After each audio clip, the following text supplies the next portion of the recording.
ادھر عالمی سیاسی منظرنامہ کے حوالے سے پاکستان کے دفتر خارجہ سے اہم رد عمل کا اظہار کیا گیا ہے۔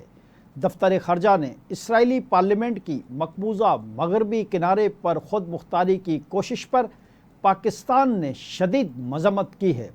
دفتر خارجہ کے ترجمان کا کہنا ہے کہ یہ اقدام بین الاقوامی قوانین کی سنگین خلاف ورزی ہے۔ اسرائیلی فلسطینی عوام کے حقوق کو مسلسل پامال کر رہے ہیں۔ یک طرفہ اقدامات امن کی کوششوں کو نقصان پہنچا رہے ہیں۔ ترجمان کا کہنا ہے کہ یہ اقدامات خطے کے استحکام کے لیے سنگین خطرہ ہیں۔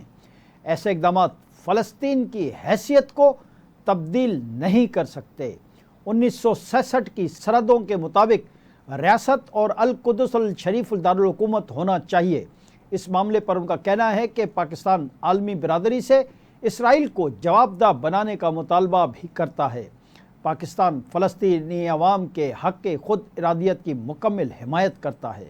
ترجمان دفتر خارجہ کا کہنا ہے کہ آزاد فلسطینی ریاست کا قیام مسئلے کا واحد پائیدار حل ہے۔